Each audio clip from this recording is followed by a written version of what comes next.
The world is changing. Inspiration is everywhere. It has never been so easy to connect, share, and bring people together. We're learning from others and finding the best in ourselves. Challenging our beliefs. Sharing our vulnerability. Overcoming our fears. Transforming ourselves so we can transform the world. How far can we go? This is London Real. I am Brian Rose. My guest today is...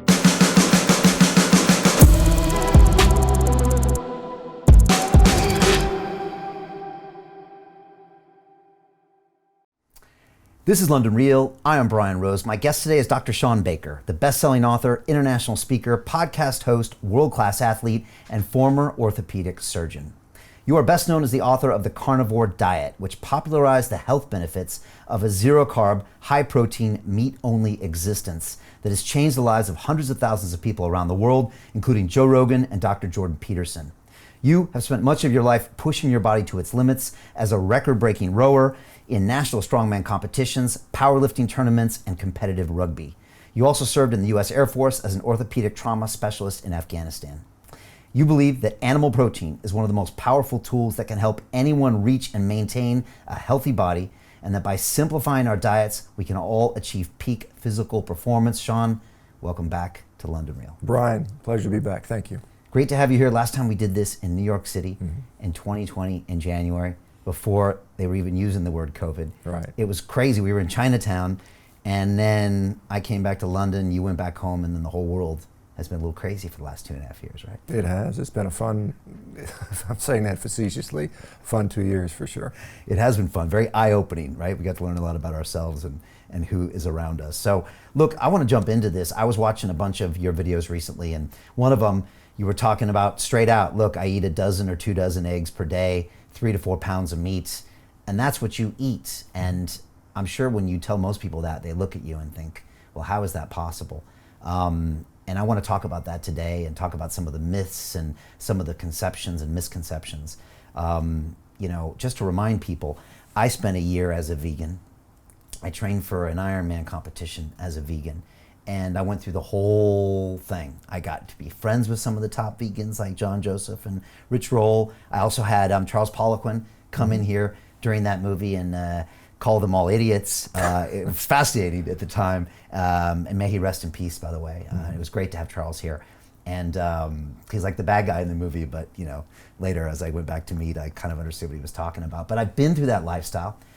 And towards the end of that year, I was just asking myself, am I staying vegan to be dogmatic? Because I have a tendency to do things until they're not worth doing anymore, like drinking and drugs. And I thought, wait a second. And I remember I had some sushi and some red meat a year later, and my body was like, yep, this is where we want to be. So I've been there. I'd love to get your experiences. Where do we start? What are most people's initial reaction when they hear about your lifestyle, your diet?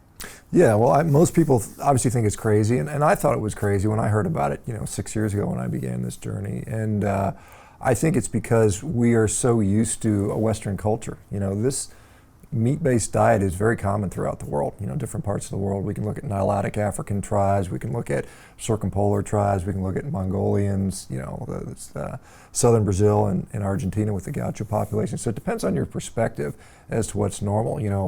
In the United States, a meat-based diet is crazy. In Mongolia, that's Tuesday. It's just normal, parts of the world. And so I've had a lot of people now do this. Like you mentioned, tens upon tens of thousands of people. And so now we have more data points that are showing that there is something here, and we are seeing significant improvement. I think, we're seeing this big push towards plant-based. You can't not be aware of this, right? And so what we're ultimately going to see with that is a drive to more and more processed foods. And this is the problem. This is why we see people that go on a whole food plant-based diet, they do see some improvement in their health. The same thing we're happening when we go on a whole food animal-based diet. The same things start to happen. The difference is with a whole food animal-based diet, you don't have the issues with fragility, healing issues, the mental health issues that are often associated. We have several scientific studies that show that plant-based diets are associated with higher rates of mental health disorders, osteoporosis and fractures, poor healing, and then all kinds of different deficiency states, stunting in children.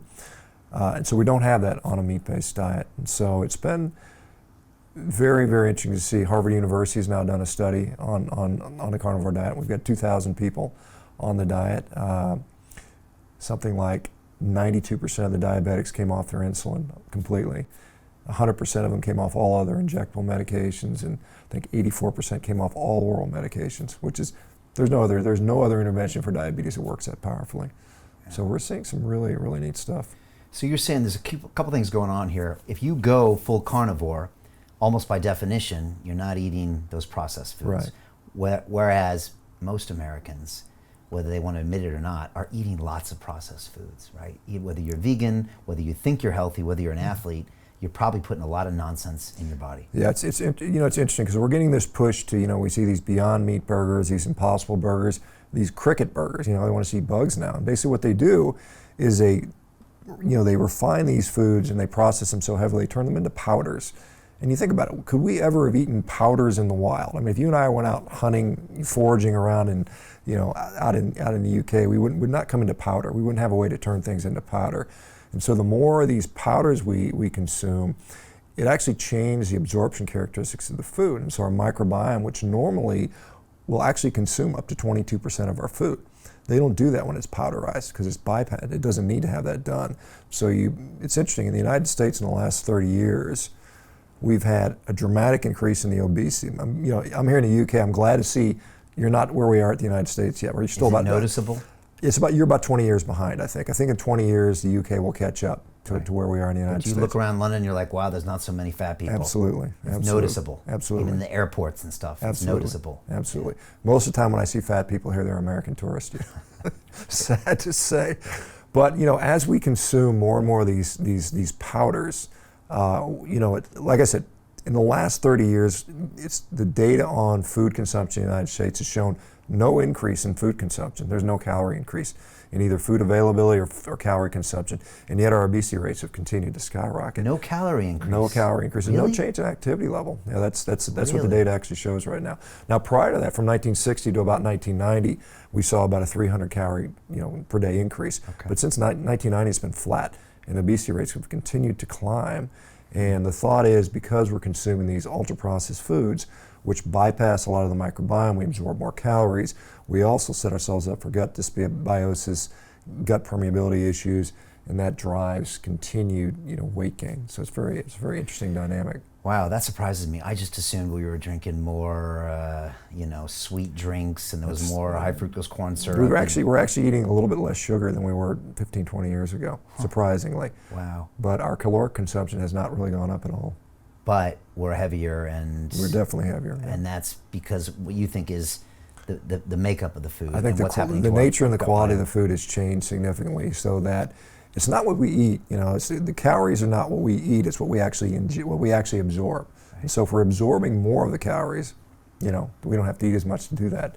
And the nice thing about a meat-based diet is there's a difference between acellular food, these are the powders, and food that's still in its whole form. So when you take a steak, piece of chicken, an egg, or even ground beef, the cells are still intact. But once you put it through that high-level industrial processing, all the cells have been broken down. The energy, particularly with carbohydrates, there's so much more available to us, and so we just basically absorb more calories.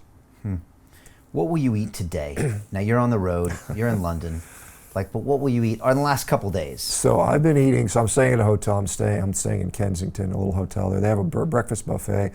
I eat a dozen eggs for breakfast and a few, rashers of bacon. I have a little bit of cheese and a little bit of salmon. That's my breakfast for the last 3 days. Tonight we're going out to Blacklock Coventry Gardens or something. Yeah. Gonna have some steaks there tonight. So. Okay. And then when you get there, what will you order? I don't know. I have to look at the menu. Okay. But a big steak or a couple steaks? Well, I'll probably get a steak, maybe an appetizer of some sort. Okay. But, yeah. And vegetables or no? No. Fruit? Probably no. So it's protein only. Well, protein and fat. And fat. Fat's important, right? Okay. So that's with cheese and things like that. Right. Or the fat on the meat. Fat on the meat as well. Ribeye steak or something, yeah. And do you prefer red meat over anything else, or do you like to mix it up?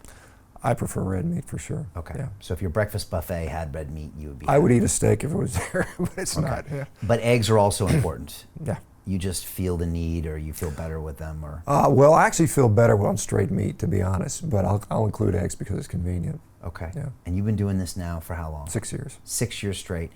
And when you deviate from it, you feel it right away. Right. Sure.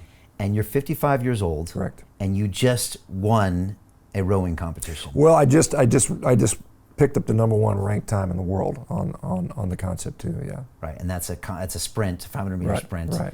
And you're 55 and you're beating Olympians. 20-year-olds. 20-year-olds. Yeah. You're not 45, you're 55. Right, 55. Right, yeah. all right. That's a data point that, it's one data point, but it's something to mention. All right. Well, I'll tell you. Yeah. The #2 guy, the #3 guy, and the #5 guy. Guess what diet they're on? Carnivore. They're all carnivore. Really? Yep. All right, so not only is it a way of decreasing inflammation and just having a better human life, you think it's a diet for peak human performance, potentially. Potentially. I am now, there is a Michigan State decathlete. He's one of the top guys in the country on it. There is a guy just made the U.S. Olympic wrestling team. He's on it. Several guys in the NFL, several top-level MMA fighters, several athletes from all over the world have done this. Rugby players, jiu-jitsu athletes, so yeah. But Shawn, everyone knows you need carbs. You need glucose, right? Okay. You need glucose. Explain this. So glucose, we clearly need. Our brain needs it. Our red blood cells need it. Parts of our kidney need it. There's certain cells that absolutely require glucose. The nice thing is the body is designed so we can make plenty of glucose. We have no problem. My glucose is never zero. In fact, sometimes it's quite high, particularly during high-level sprinting and heavy, intense activity. So through something called gluconeogenesis, which is a conversion of amino acids or glycerol from triglycerides, from fat, we can turn that into glucose, all the glucose we need. And in fact, it gives you what you need, so your body makes exactly what you need instead of over-consuming, because that's what we often do when we eat carbohydrates. Carbohydrates, and I don't want to demonize carbohydrates. A lot of people do fine with carbohydrates. I don't think they're evil or anything like that. For some people, they just do better without them. I'm one of those people. And when it comes to certain health conditions, clearly there's a benefit from eliminating them or drastically reducing them. So I find that like my liver, through another process called glycogenolysis, so it breaks down the glycogen, your liver can increase that by 15-fold just with exercise, and I've had no problem. I've gone in there with relatively low blood glucose and pulled off a world-class performance, rowing. And so, all right, world-class athletes can have a meat-only diet and still perform. They have to change their diet around that, or as long as they have enough calories and the time in between? Well, it's, there's a transition period, so it may take several months, maybe up to 6 months for some to fully adapt to that. And then there is, certainly the issue of eating enough, because that's a challenge. A lot of people lose weight on this because it's hard. The problem with meat, the good problem is it's very satiating. The bad problem is very satiating. So if you're trying to maintain a lot of weight, you got to eat a lot, and sometimes that's hard to do. Yeah, you have to almost kind of force feed yourself to keep that calorie amount coming up. Yeah, I know what that's like. When I went on the vegan diet, I found that I guess I had to eat more, but I was training for the Ironman as well. But yeah, the meat is a good thing because you're not eating those carbs, so it's a great way to lose weight. I think people have always known that, Atkins diets, things like that. But if you want to maintain and keep glucose levels, you have to educate your body that it has to consume more. Potentially, yeah. Particularly if you're an athlete, yes. Okay.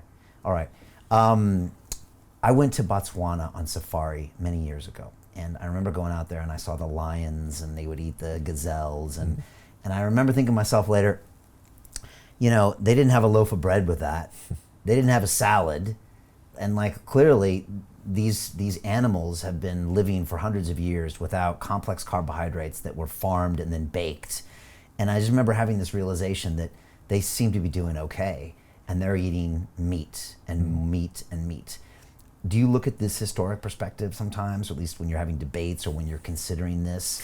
Well, obviously they're different species, right? And so there's that caveat there. But if we look at, the entirety of evolution and all the animals that have ever existed on Earth, something around 80% of them have been carnivorous. That has been the default setting for animal survival, and to become adapted to consuming plants took a lot of specialization. And so we see these big ruminant animals, these herbivores and other animals, they have this adaptation in their guts that humans, we have some capacity to do that. It's not, I think humans are omnivores. I mean, I've never said humans are strict carnivores. We are omnivorous.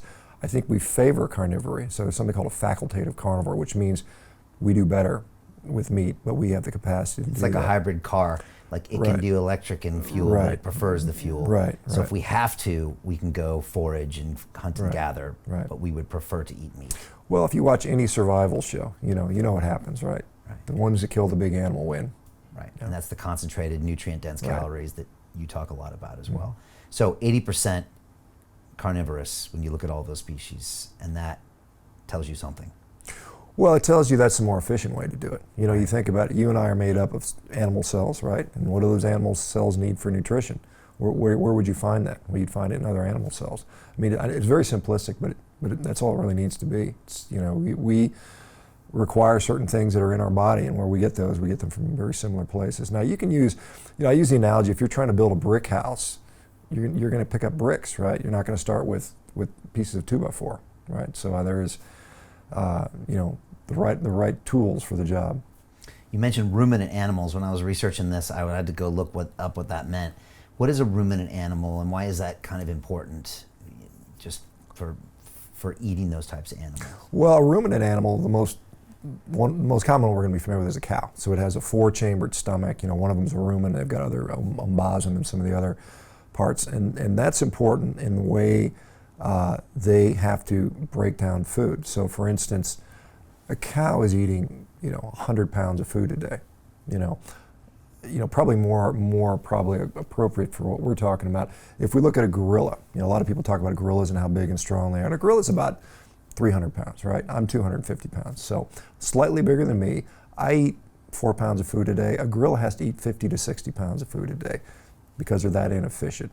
Not only do they do that, they have to recycle their food. They eat their own feces to recycle B12. And so if we're going on, saying eat like a gorilla, well, are you willing to eat 40 pounds of food and perhaps, recycle your food? So that's a difference there.